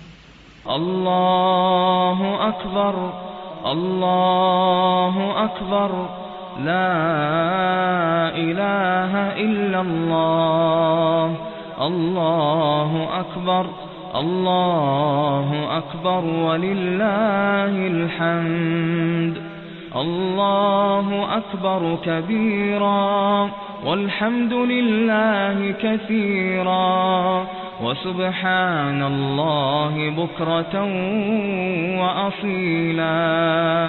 عرفہ کا دن اور جمعہ جب اکٹھا آئے تو ان کی کیا مماثلت ہے. قرآن مجید کی آیت جو ہے وشاہد و مشہود, اس کا ایک معنی یہ بھی کیا گیا ہے کہ شاہد سے مراد جمعہ کا دن ہے اور مشہود سے مراد عرفہ کا دن ہے. اور جمعہ کے دن کو اللہ نے ہمارے لیے ذخیرہ کیا ہے. یہ صحیح الجامع کی روایت ہے کہ شاہد جمعہ کا دن اور مشہود عرفہ کا دن. سورۃ البروج کی آیت وشاہد و مشہود, آیت نمبر 3. اس دن جب عرفہ اور جمعہ اکٹھا ہوا تھا تو دین کی تکمیل ہوئی تھی. یعنی عرفہ کا دن اپنی جگہ, جمعہ کا دن اپنی جگہ اہمیت کا حامل, لیکن جب سونے پہ سہاگا ہو جائے اور ایک دن کے ساتھ دوسرا بھی ساتھ شامل ہو جائے, 2 in 1 ہو جائے, اور بھی زیادہ اہمیت ہو جاتی ہے. عمر بن خطاب سے روایت ہے کہ ایک یہودی نے ان سے کہا, اے امیر المؤمنین, تمہاری کتاب میں ایک آیت ہے جسے تم پڑھتے ہو, اگر وہ ہم یہود پر نازل ہوتی تو ہم اس کے نزول کے دن کو عید بنا لیتے. آپ نے پوچھا وہ کون سی آیت ہے؟ اس نے جواب دیا, الیوم اکملت لکم دینکم واتممت علیکم نعمتی ورضیت لکم الاسلام دینا. آج میں نے تمہارے لیے تمہارے دین کو مکمل کر دیا اور اپنی نعمت تم پر تمام کر دی. یعنی سب سے بڑی نعمت مل گئی کہ پورا دین ہمیں ملا, اور تمہارے لیے دین اسلام کو پسند کیا. عمر رضی اللہ عنہ نے فرمایا کہ ہم اس دن اور اس مقام کو خوب جانتے ہیں. جب یہ آیت رسول اللہ صلی اللہ علیہ وسلم پر نازل ہوئی اس وقت آپ عرفات میں جمعہ کے دن کھڑے ہوئے تھے. حضرت عمر نے کیا کہا کہ میں اس دن کو خوب جانتا ہوں جب یہ آیت نازل ہوئی تھی. کہاں نازل ہوئی تھی؟ عرفات کے دن جو جمعہ کا دن تھا, اور یہ دن کئی سالوں بعد آتا ہے. مجھے اچھی طرح یاد ہے کہ آخری تعلیم القرآن جس کی میں نے تکمیل کی تھی وہ جمعہ کا دن بھی تھا, عرفہ کا دن بھی تھا, تکمیل کا دن بھی تھا, اور اس کے ساتھ ساتھ یعنی روزہ بھی تھا. اور جس وقت تکمیل ہو رہی تھی اس وقت بالکل دن کا آخری حصہ تھا, یعنی دعا ہو رہی تھی اور اس وقت ساتھ تکمیل ہو رہی تھی اور ساتھ افطار ہو گئی تھی. تو اور اس میں کچھ بھی پلان نہیں کیا تھا, یعنی جب کورس شروع ہوا تو دور پار بھی خیال نہیں تھا, حتیٰ کہ آخری مہینے کے آخری ہفتے میں بھی یہ خیال نہیں آیا کہ یہ سب کچھ اللہ تعالیٰ اکٹھا کر دیں گے.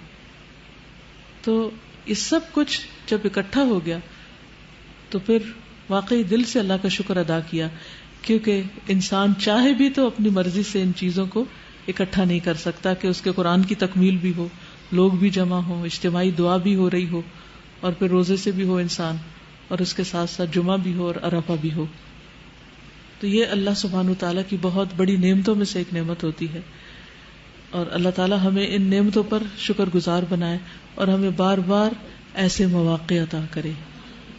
اس کے بعد میں سمجھتی ہوں کہ آج مجھے بہت زیادہ خوشی ہے کہ یہ 2 دن اکٹھے ہوئے اور آپ کے ساتھ میں یہاں اکٹھی ہوں, اور جمعے کے دن میں جمعہ پڑھنے سے تھوڑی دیر پہلے ہم سب اس مجلس میں عرفہ کے دن کی یاد تازہ کر رہے ہیں اور عہد میثاق کو بھی زندہ کر رہے ہیں. سچ بتائیے کہ آج کے دن آپ میں سے کس کس کو عہد میثاق یاد آیا تھا کہ آج کے دن ہم نے میثاق کیا تھا؟ ایک شخص. عموماً ہم عرفہ کے دن کو میثاق کا دن نہیں سمجھتے, ہمیں یاد نہیں آتا. تو میثاق کے دن ہم نے ایک عہد کیا تھا, تو آج کا دن پھر کیا ہوا؟ عہد کی تجدید کا دن. یہ چیزیں آئندہ سالوں کی یاد دہانی کے لیے نوٹ کر کے رکھ لیں، ورنہ پھر ہمارے دل زنگ آلود ہو جاتے ہیں اور یہ چیزیں ہمیں بھول جاتی ہیں، اپنے لیے بھی اور اپنے بچوں کے لیے بھی اور اپنے ساتھیوں کے لیے اور شاگردوں کے لیے اور سب کے لیے، جس تک ہم یہ پیغام پہنچا سکیں. جمعہ اور عرفہ دونوں دنوں میں غسل مستحب ہے. مجھے امید ہے آپ سب نے غسل کیا ہوگا، اگر کوئی کسی وجہ سے رہ گیا ہے تو جا کر لے. ایک شخص نے حضرت علی سے غسل کے بارے میں پوچھا. انہوں نے کہا اگر تم چاہو تو روزانہ غسل کر لو. اس نے کہا میں عام غسل کے بارے میں نہیں پوچھ رہا، خاص غسل یعنی جمعے کے دن کے بارے میں پوچھ رہا ہوں، اور عرفہ کے دن اور قربانی کے دن اور عید الفطر کے دن، تو یہ خاص غسل کے بارے میں پوچھ رہا ہوں. تو آپ نے فرمایا، نہیں حضرت علی نے فرمایا کہ خاص غسل کون کون سا ہے؟ جمعے کا دن، عرفہ کا دن، قربانی کا دن اور عید الفطر کا دن. تو یوم النحر کو بھی انشاءاللہ آپ غسل کریں گے عید کے لیے. پھر یہ بھی ہے کہ عرفہ اور جمعہ دونوں دن کی دعا قبول ہوتی. جبریل علیہ السلام نے نبی صلی اللہ علیہ وسلم کو بتایا اس جمعہ میں ایک ایسی گھڑی ہے کہ جو بندہ اس میں اپنے رب سے خیر کی دعا مانگے، جس کا وہ مستحق ہو تو وہ اس کو نواز دے گا، یا وہ کسی شر سے پناہ مانگے اور اس شر سے بھی بڑے شر سے اس کو دور کر دیا جائے گا. یعنی جس شر سے اس نے پناہ مانگی ہے اس سے بھی اور اس سے بھی بڑے شر سے اللہ تعالیٰ اس کو بچا لے گا. فَوَقَاهُمُ اللَّهُ شَرَّ ذَلِكَ الْيَوْمِ، اللہ ہم سب کو آخرت کے دن کے شر سے بچا لے، اور اس کو آخرت میں ہم یوم المزید کہیں گے. یوم المزید کون سا ہے؟ جمعہ کا دن ہے جس دن اللہ سبحانہ وتعالی کا دیدار ہوگا. ان دونوں دنوں میں خطبہ ہوتا ہے. جابر بن عبداللہ کہتے ہیں میں نے رسول اللہ صلی اللہ علیہ وسلم کو حج کے موقع پر اپنی اونٹنی قصبہ پر سوار ہو کر عرفات کے دن خطبہ دیتے ہوئے دیکھا تھا. نبی صلی اللہ علیہ وسلم نے فرمایا جمعہ خطبہ میں حاضر ہوا کرو اور امام کے قریب بیٹھا کرو، آگے پہنچنے کی کوشش کیا کرو. اب عرفہ کے دن کی خاص دعا کیا ہے؟ لا الہ الا اللہ وحدہ لا شریک لہ لہ الملک ولہ الحمد وہو علی کل شیء قدیر. نبی صلی اللہ علیہ وسلم نے فرمایا بہترین دعا وہ ہے جو عرفات کے دن مانگی جائے. دیکھ لیجیے اب اس حدیث کے لفظوں کو دیکھیے، بہترین دعا وہ ہے جو عرفات کے دن مانگی جائے. اب یہاں یہ نہیں کہا گیا کہ عرفات والے مانگے، یا عرفہ کے دن ہم بھی مانگ سکتے ہیں. اور بہترین دعا وہ ہے جو میں نے مانگی اور مجھ سے پہلے نبیوں نے مانگی، اور وہ ہے لا الہ الا اللہ وحدہ لا شریک لہ لہ الملک ولہ الحمد وہو علی کل شیء قدیر، کہ اللہ کے سوا کوئی معبود نہیں، وہ اکیلا ہے، اس کا کوئی شریک نہیں، اسی کی بادشاہت ہے اور سب تعریف اسی کے لیے ہے، وہ ہر چیز پر قدرت رکھتا ہے. 3 دفعہ پڑھیے لا الہ الا اللہ.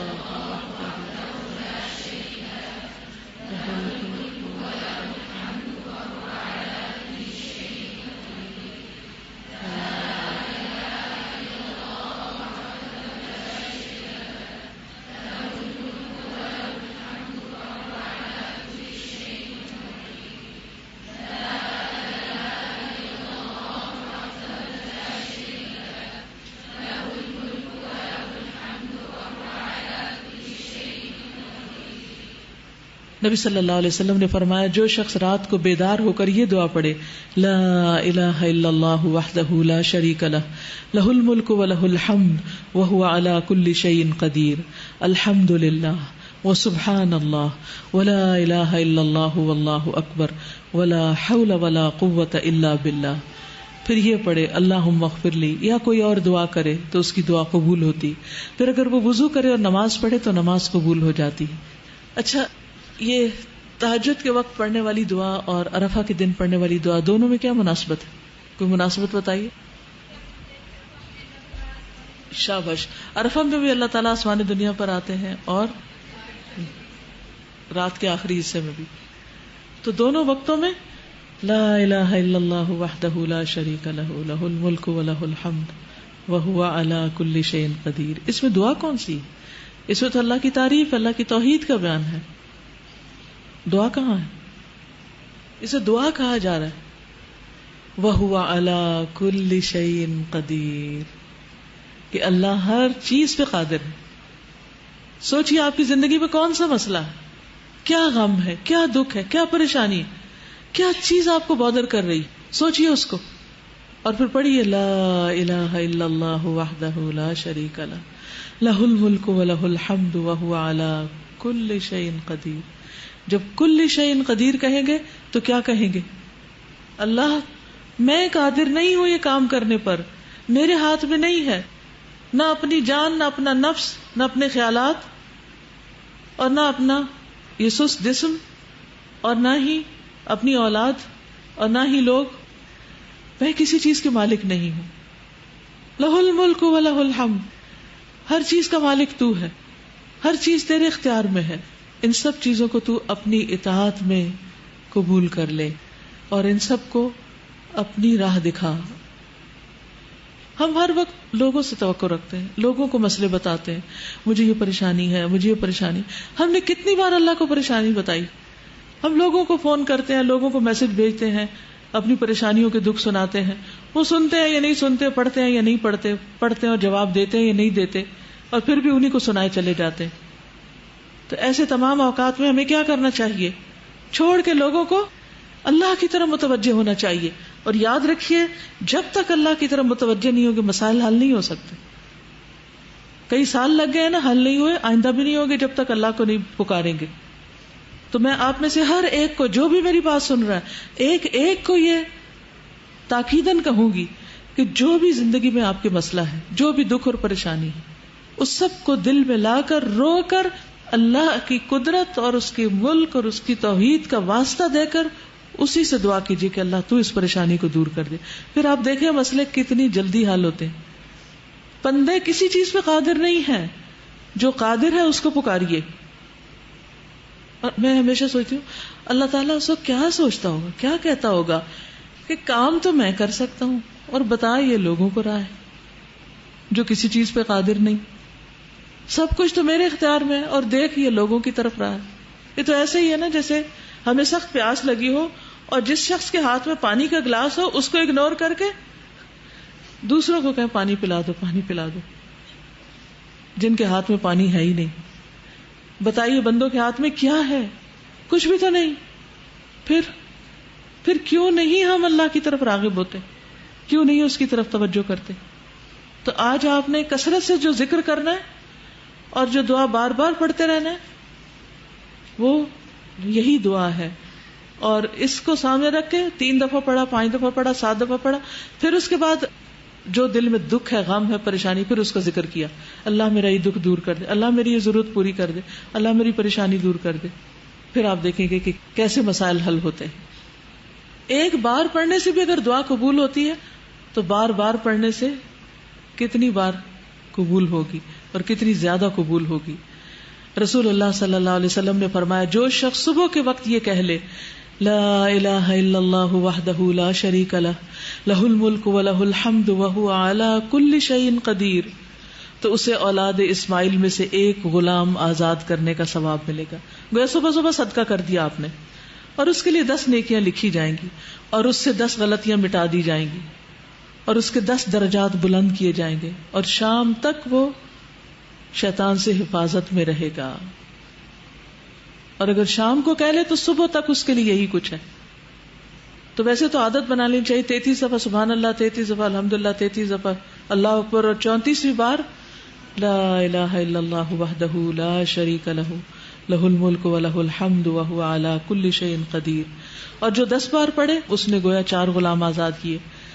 پھر اسی طرح جو 10 بار یہ پڑھے جس میں بیدہ الخیر یحیی و یمیت کے الفاظ بھی شامل کر دیے گئے ہیں، تو جو یہ پڑھتا ہے اس کے لیے 10 نیکیاں لکھی جاتی ہیں، 10 گناہ معاف ہوتے ہیں، 10 درجات بلند ہوتے ہیں. یہ کلمات اس کے لیے ہر ناپسندیدہ چیز اور شیطان مردود سے حفاظت کا ذریعہ بن جاتے ہیں. شرک کے علاوہ کوئی گناہ اسے گھیر نہیں سکتا، یعنی ہر گناہ سے چھٹکارا ہو جائے گا، اور وہ عمل کے لحاظ سے تمام لوگوں میں سب سے افضل شمار ہوگا. مگر وہ شخص اس سے برتری لے جاتا ہے جو اس سے زیادہ یہ کلمہ کہہ دے. پھر ان کلمات کے پڑھنے سے درجات بلند ہوتے ہیں. 100 بار پڑھنے کا اجر کیا ہے کہ شیطان سے حفاظت رہتی ہے، اور کوئی شخص اس سے بہتر عمل نہیں کرتا جو کلمہ 100 بار یہ پڑھ لے کوئی شخص. اگر عام دنوں میں نہیں پڑھے تو اللہ کی رضا کے لیے آج تو کم از کم 100 بار اس کو ضرور پڑھ لیں. پھر اسی طرح مغرب کی نماز کے بعد خاص طور پر حفاظت کے لیے یہ کلمہ بہت مفید ہے. رات سے ڈرتے ہوں، اپنے گناہوں سے ڈرتے ہوں تو یہ کلمہ پڑھیں. جتنے بھی گناہ ہوں گے اللہ تعالیٰ معاف فرما دیں گے. پھر اسی طرح بازار میں داخل ہوتے وقت اس کلمے کو پڑھنے کے بہت درجات ہیں. 10 لاکھ یعنی 1 ملین نیکیاں لکھی جاتی ہیں اس شخص کے لیے جو بازار میں داخل ہوتے وقت یہ کلمہ پڑھتا ہے. کچھ لوگوں کے گھر بھی بازار میں سے گزر کے آتے ہیں تو ہر روز عادت بنا لیں کہ بازار سے گزرتے ہوئے یا گاڑی بھی گزر رہی ہو آپ کی تو یہ کلمہ پڑھ لیں. لا الہ الا اللہ وحدہ لا شریک لہ لہ الملک و لہ الحمد یحیی و یمیت وہو حی لا یموت بیدہ الخیر کلہ وہو علی کل شیء قدیر. اور اللہ تعالیٰ اس کے 10 لاکھ درجے بلند کرتا ہے کیونکہ بازار غفلت کی جگہ ہے. جو وہاں پڑھتا ہے اس کے درجے بلند ہو جاتے ہیں.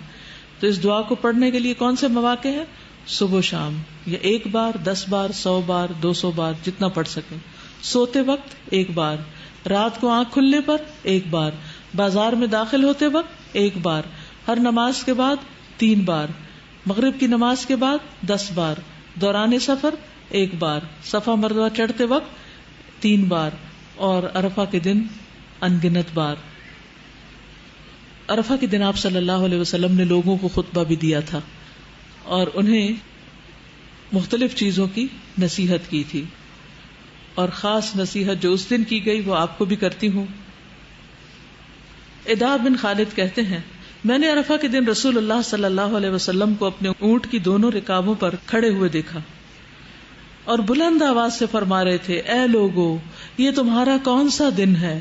لوگوں نے کہا اللہ اور اس کا رسول ہی بہتر جانتے ہیں.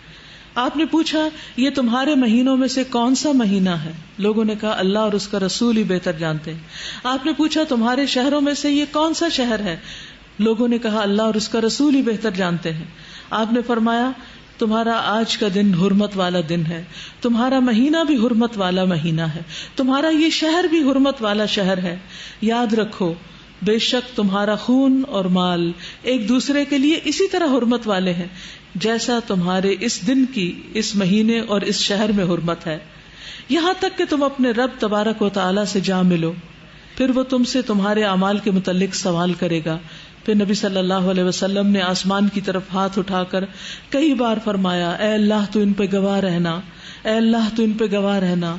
آپ نے کئی بار ذکر کیا، میں نہیں جانتا آپ نے کتنی بار یہ بات دہرائی، میں گن نہ سکا کہ اللہ تو ان پر گواہ رہنا. یوم مشہود ہے یہ، جس دن لوگوں کو گواہ بنایا گیا اس بات پر کہ آپ نے پیغام پہنچا دیا.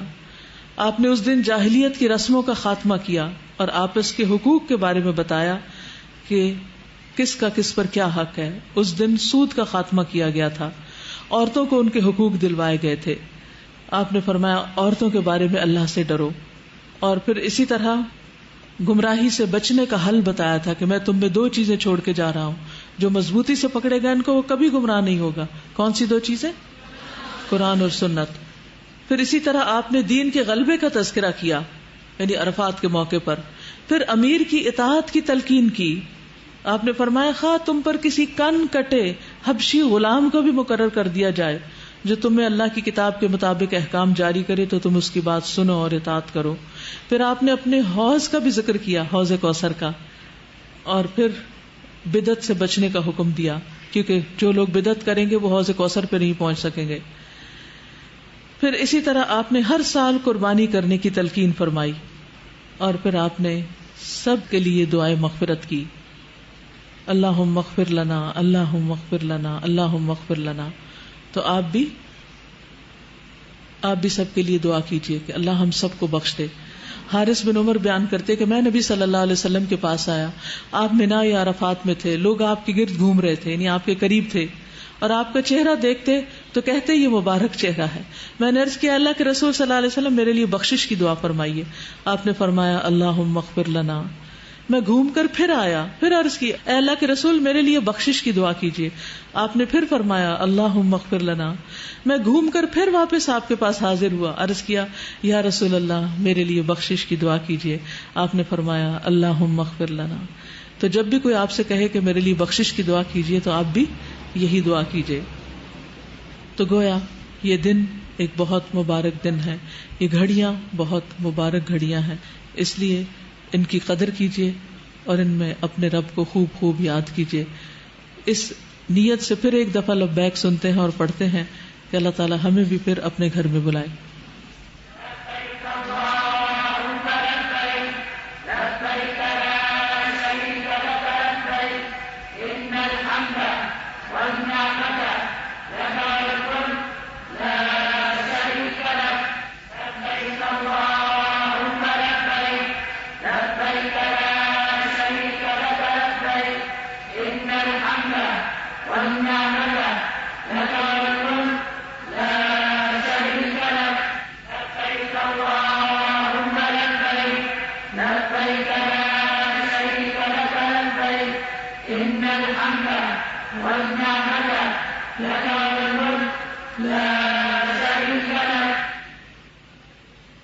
عرفہ کا روزہ.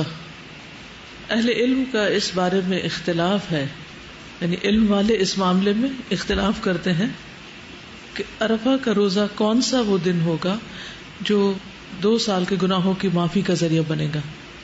تو ایک گروہ کی رائے یہ ہے کہ جس دن عرفات کے میدان میں حاجی وقوف کرتے ہیں باقی لوگ بھی اسی دن کی پیروی کریں گے، اور یہ خیال ہے ابن باز کا، اس کے علاوہ بھی کچھ لوگ ان کے ساتھ ہیں. دوسرے گروہ کی رائے یہ ہے کہ عرفہ کا دن 9 ذی الحجہ ہے، 9 ذی الحج، خواہ یہ حاجیوں کے عرفہ کے دن کے موافق ہو یا نہ ہو، چاہے اس دن عرفات میں وہ کھڑے ہوں یا نہ ہوں. آپ جس علاقے، جس ملک اور جس شہر میں رہتے ہیں، ہر ملک کی اپنی رویت ہے. جیسے نمازوں کے اوقات اپنے اپنے ہیں، جیسے سورج نکلنے اور غروب ہونے کے اوقات اپنے ہیں، اسی طرح چاند کو دیکھنے کے بھی اپنے اپنے اوقات ہیں. چاند ایک وقت میں ہر جگہ نظر نہیں آتا، اس لیے نبی صلی اللہ علیہ وسلم نے یہ جو فرمایا ہے کہ صوموا لرؤیتہ وافطروا لرؤیتہ، اس کو دیکھ کے روزہ رکھو اور دیکھ کے روزہ رکھنا چھوڑو. تو اس اعتبار سے جب چاند کو فالو کرتے ہوئے ذو الحج شروع کیا جائے گا، نہ کہ مکہ کو سامنے رکھتے ہوئے، تو جس دن بھی پھر 9 ذی الحج ہوگی اس دن کا روزہ رکھنا ہوگا. ٹھیک ہے.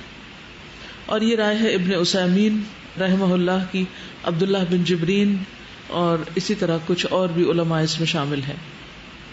اور یہ سب یہ کہتے ہیں کہ کان رسول اللہ صلی اللہ علیہ وسلم یصوم 9 ذی الحجہ، کہ نبی صلی اللہ علیہ وسلم 9 ذی الحج کو روزہ رکھتے تھے، یعنی انہوں نے اس حدیث کو لیا ہے. تو 9 ذی الحج جس ملک میں جہاں کہیں بھی ہوگی ان کے لیے وہی روزے کا دن شمار ہوگا، کیونکہ پھر اس سے اگلا دن ان کا عید کا ہوگا. تو ابن عثیمین یہ کہتے ہیں کہ مطلع مختلف ہونے کی بنا پر چاند بھی مختلف ہے. مثلا جب مکہ مکرمہ میں چاند دیکھا گیا تو اس کے مطابق یہاں 9 تاریخ ہوگی. کسی دوسرے ملک میں مکہ سے ایک دن پہلے چاند نظر آ گیا، یعنی جیسے فار ایسٹ میں، تو ان کے ہاں 10واں دن یوم عرفہ ہوگا. کچھ جگہ تو ایسی ہے نا کہ جہاں چاند بعد میں نظر آتا ہے، اور کچھ جگہ ایسی ہیں کہ جہاں سعودی عرب سے بھی پہلے نظر آ جاتا ہے. تو اب ایسی صورت میں وہ چاند دیکھ کر اگر پھر بھی عید نہیں کرتے یا روزہ رکھنا نہیں شروع کرتے، یا جو بھی چیزیں چاند سے متعلق ہیں، تو نبی صلی اللہ علیہ وسلم کی سنت پر عمل نہیں کر سکتے، جس میں آپ صلی اللہ علیہ وسلم نے فرمایا صوموا لرؤیتہ. تو اس لیے وہ کہتے ہیں کہ جہاں ایک دن پہلے چاند نظر آئے گا وہاں یوم عرفہ جو سعودیہ کا ہے وہ وہاں کا 10واں دن عید کا دن ہوگا، لہٰذا ان کے لیے اس دن روزہ رکھنا جائز نہیں، کیونکہ یہ عید کا دن ہے. اسی طرح فرض کریں کہ رؤیت مکہ سے لیٹ ہو، یعنی رؤیت مکہ سے لیٹ ہو، جیسے ہماری لیٹ ہوئی ہے 2 دن، اور مکہ مکرمہ میں 9 تاریخ ہو تو ان کے ہاں چاند کی 8 تاریخ ہوگی، تو وہ اپنے ہاں 9 تاریخ کے مطابق روزہ رکھیں گے، جو کہ مکہ کے حساب سے 10 تاریخ بنے گی. اور راجح قول یہی ہے، یعنی یہ ابن عثیمین کا خیال ہے، اس لیے کہ رسول اللہ صلی اللہ علیہ وسلم کا فرمان ہے جب چاند دیکھو تو روزہ رکھو، اور جب اسے دیکھو تو عید کرو. اور وہ لوگ جن کے ہاں چاند نظر نہیں آیا اور انہوں نے چاند نہیں دیکھا، اور جیسا کہ سب لوگ بالاجماع طلوع فجر اور غروب شمس میں سے ہر علاقے کا اعتبار کرتے ہیں، یعنی سورج کے نکلنے اور غروب ہونے کا، اسی طرح مہینے کی توقیت بھی یومی توقیت کی طرح ہوگی. توقیت کا مطلب ہوتا ہے ٹائم مقرر کرنا، یعنی سورج کس وقت نکلتا ہے اس کا ٹائم دیکھنا، غروب کب ہوتا ہے. کہتے ہیں کہ جس طرح یومی توقیت ہے ایسے ہی شہری توقیت بھی ہوگی. شہری ہوتا ہے مہینے کی، یعنی جس طرح ڈیلی نمازوں کے ٹائمنگز فرق ہیں، ویسے یہاں کے اور کینیڈا کے تو اسی طرح شہری یعنی منتھلی جو چاند کا دیکھنا ہے وہ بھی فرق ہو سکتا ہے. تو جہاں جیسے نظر آئے گا، جیسے سورج کے مطابق یا چاند کے مطابق جو عبادات ہوں گی اسی کو فالو کیا جائے گا. قرآن مجید میں اللہ تعالیٰ فرماتے ہیں فمن شہد منکم الشہر، یہ رمضان سے متعلق ہے. فمن شہد، تو جو مشاہدہ کرے، جو دیکھے، پالے تم میں سے اس مہینے کو، فلیصمہ، تو اسے چاہیے کہ روزہ رکھے. تو اس میں بھی شاہدہ کا لفظ کس بات کی دلیل ہے؟ شہادت، جو وٹنس، جو وٹنس کرے. اور جو بیمار ہو یا مسافر ہو اسے دوسرے دنوں میں گنتی پوری کرنی چاہیے. اللہ تمہارے ساتھ آسانی کا ارادہ چاہتا ہے، سختی کا نہیں. وہ چاہتا ہے کہ تم گنتی پوری کر لو اور اللہ تعالیٰ کی دی ہوئی ہدایت کے مطابق اس کی بڑائی بیان کرو اور اس کا شکر ادا کرو. تو اس کا مفہوم یہ ہے کہ اگر کسی نے مہینہ نہیں پایا، چاند نہیں دیکھا، تو اس پر پھر روزہ رکھنا اس دن کا لازم نہیں ہوگا، وہ آغاز نہیں کرے گا. اب سوال ہی پیدا ہوتا ہے کہ ہو سکتا ہے چاند ہو لیکن بادل ہوں اور اس وجہ سے نہ دیکھ پا رہے ہوں، تو اس کا بھی حل بتایا آپ نے. بخاری کی روایت ہے صوموا لرؤیتہ وافطروا لرؤیتہ فإن غمی علیکم فأکملوا عدۃ شعبان 30. جب تم اس چاند کو دیکھو تو روزہ رکھو، جب اس کو دیکھو تو روزہ رکھنا چھوڑ دو. اور اگر تم پر بادل چھا جائے، غمی علیکم، غمام ہوتا نا بادل، فأکملوا عدۃ شعبان 30، تو شعبان کے 30 دن پورے کر لو، 31واں دن نہیں ہوگا. ٹھیک ہے. پھر یہ کہتے ہیں کہ قیاس بھی یہی کہتا ہے، یعنی یہ تو قرآن اور سنت سے دلیل تھی، قرآن سے آیت، حدیث آپ کے سامنے بیان کی، اور پھر قیاس. تو کہتے ہیں کہ ہر ملک میں روزہ کھولنا اور سحری بند کرنا علیحدہ، اور اس کا مطلب غروب شمس کے اعتبار سے علیحدہ ہوتا ہے. نمازوں کے اوقات بھی، فجر کسی جگہ جلدی شروع ہو رہی ہوتی ہے، کسی جگہ بعد میں شروع ہو رہی ہوتی ہے. تو اس لیے روزوں میں بھی اگر فرق آ جاتا ہے تو اس سے ثواب میں، اجر میں انشاءاللہ فرق نہیں پڑے گا. تو وہ کہتے ہیں کہ یوم عرفہ بھی آپ اسی ملک کے مطابق کریں جس میں آپ رہائش پذیر ہیں. اب یہ ہے کہ جو رہائش پذیر دوسرے علاقوں میں ہیں ان کے لیے تو صرف روزے کی عبادت ہے، کوئی وقوف عرفات تو ہے نہیں، تو اس لیے روزہ رکھنے میں تو کوئی مشکل نہیں ہو سکتی. ہاں، حجاج کے ساتھ ایک یکجہتی کی علامت کے طور پر جس وقت اللہ سبحانہ وتعالیٰ آسمان دنیا پہ نزول فرماتے ہیں، جو خاص انہی کے لیے آتا ہے، سب کے لیے تو نہیں آتا، عرفات والوں کے لیے آتا ہے. تو ہم قیاس کرتے ہوئے کہ اللہ تعالیٰ ان پر رحم فرما رہے ہیں تو اللہ تعالیٰ ہم پہ بھی رحم فرمائے، تو ہم اس وقت میں دعائیں کرتے ہیں. یا ویسے عشرہ ذوالحج جو ہے یہ سارے کا سارا ہی بابرکت ہے، تو اس اعتبار سے ہم اس میں تکبیرات، تحلیلات اور دعائیں وغیرہ پڑھتے ہیں، تو اس کو پڑھنے میں حرج نہیں ہے. ٹھیک ہے. کچھ چیزیں اور بھی ہیں اس سلسلے میں، لیکن اب ٹائم ہمارے پاس اتنا ہی ہے. آپ کو پھر یاد دہانی کراتی چلوں کہ عہد کی تجدید کا دن ہے، سب کو یاد دہانی کرانے کا دن ہے کہ وہ اس عشرے میں خوب خوب عبادت کریں اور قربانی کریں اور عید کو اچھے سے منائیں. یہ پیمفلٹ سب کو معلوم ہے، خود بھی پڑھیں، گھر والوں کو بھی پڑھائیں اور زیادہ سے زیادہ لوگوں تک اس کو لے جائیں. اور آپ کو یہ بھی معلوم ہے کہ انشاءاللہ عید کی نماز یہاں پر ہوگی صبح 6:45 پر، اور عید سے دوسرے دن یہاں پر اونٹوں کی قربانی ہوگی، اور اس کے علاوہ اسٹالز وغیرہ لگیں گے، بچوں کے لیے رائڈز کا انتظام ہوگا، کھیل کود ہوگی. جو لوگ آنا چاہیں آئیں، ایک دوسرے سے میل ملاقات کریں، کھائیں پیئیں، اور اس کے ساتھ ساتھ ایک انٹرٹینمنٹ کریں، کیونکہ عید کے دن کھانے پینے کے دن ہے. عید سے پہلے کے دن روزے کے دن تھے، تو یہ اب آپ کے انشاءاللہ کھانے پینے کے دن ہے. اس سلسلے میں آج میرے لیے ایک اور بہت خوشی کی بات ہے کہ میری والدہ صاحبہ نے پہلے پارے کا ٹیسٹ دیا ہے TQ2 کے ساتھ اور 98 نمبر لیے ہیں. تو اس کی خوشی میں آج آپ سب کو کھجوریں تقسیم کر رہی ہوں. کھجوروں کا انتخاب اس لیے کیا گیا ہے کہ روزے بھی ہیں، روزہ بھی کھول سکتے ہیں آپ. اس کے لیے میری ریکویسٹ ہے، ویسے تو آپ ابھی بھی جس کا روزہ نہیں کھا سکتا ہے، لیکن میری ریکویسٹ ہے کہ اگر ہو سکے تو اس سے آپ روزہ افطار کریں تاکہ روزے کا ثواب بھی ملے. تو انشاءاللہ کوئی بھی لینا نہ بھولیں، سب کے لیے انف ہوں گی انشاءاللہ. تو تقسیم کر دیا جائے. جی آپ بولیے. ایک ریکویسٹ ہے سب کی طرف سے میری بھی. جی آپ ہم سب کی بخشش کی دعا کریں. اللہم اغفر لنا، اللہم اغفر لنا، اللہم اغفر لنا. تکبیرات پڑھیے.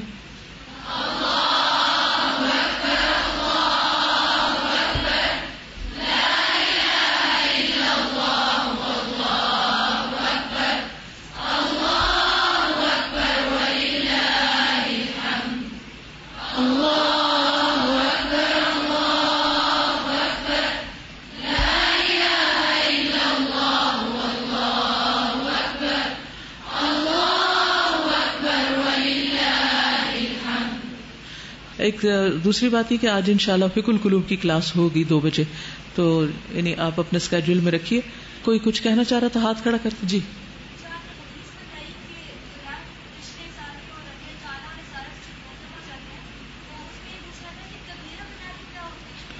حدیث میں تو اس کی وضاحت نہیں آتی، لیکن عام طور پر ایسے فضائل کی جتنی بھی چیزیں ہیں ان کا تعلق صغیرہ گناہوں سے ہوتا ہے. کبیرہ گناہوں میں تو کچھ پر حدود ہیں اور کچھ کا کفارہ دینا ہوتا ہے اور کچھ کے لیے سچی توبہ ضروری ہوتی ہے، شرط ہوتی ہے. ایسا کرتے ہیں ہم مجلس برخاست کرتے ہیں اور ساتھ ساتھ آپ کو تکبیریں لگا دیتے ہیں. لا الہ الا اللہ وحدہ لا شریک لہ والی لگائیے اور اپنا ذکر اپنا شروع کر دیجئے، کیونکہ جمعے کی تیاری بھی آپ کو کرنی ہوگی. جزاکم اللہ خیرا. اللہ تعالی ہمیں عمل کرنے والا بنائے. سبحانک اللہم و بحمدک اشہد ان لا الہ الا انت استغفرک و اتوب الیک. السلام علیکم و رحمۃ اللہ وبرکاتہ.